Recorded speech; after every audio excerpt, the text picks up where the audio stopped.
how do we do that for our kids? Let's say we've got some wealth. How do I Yeah. prepare my children for being wealthy?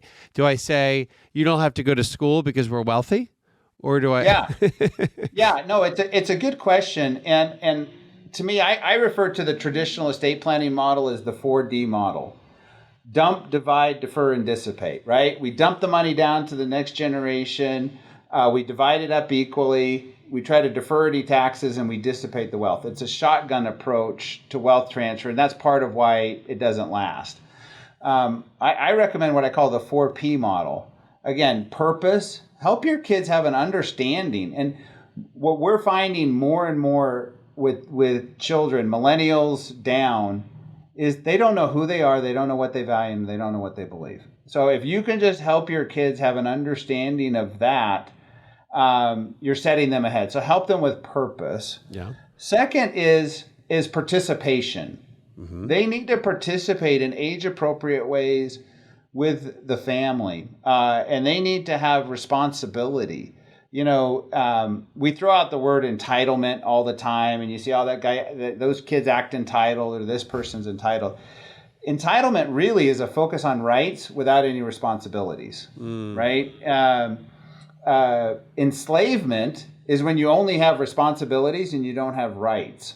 And that's why we like focusing on being entrusted. And that's an equal combination of rights and responsibilities, right? And that's in balance. And so we think participation in, whether it's a family business, it's in chores, it's in being responsible for a portion of your expenses. I have clients who are worth, $40, $50 million. They have their kids go out and earn money for their shoes and get jobs and participate. Third is preparation. And that's beyond just education. It's interesting. I was working with a family once, and dad was really worried about, inherited wealth being a negative to the kids. And he didn't want to tell them how much money he had because he thought it might destroy their self-reliance.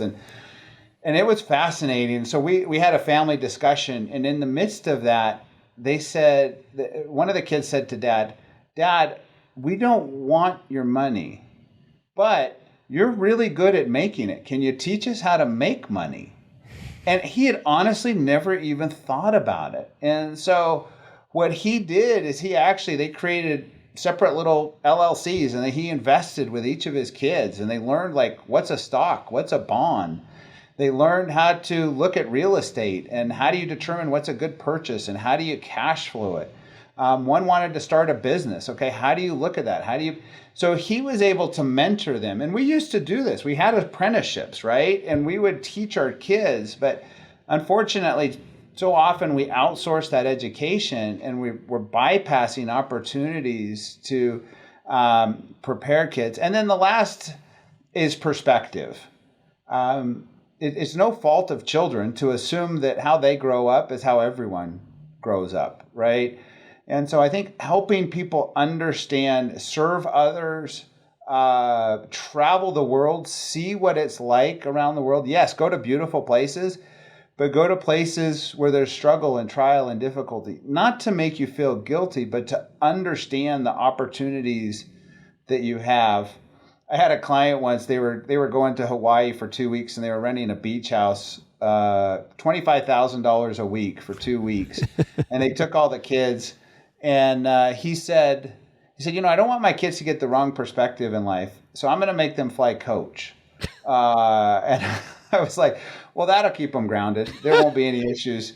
But, I think it really is important that the fact that you can go to the refrigerator and open it up and there's food, that's actually unique. The fact that you have opportunities to be in sports or do other things is unique. And it's not to make you feel guilty, but it's to help you have a perspective on life. So purpose, participation, preparation, and perspective. I think that's how you focus.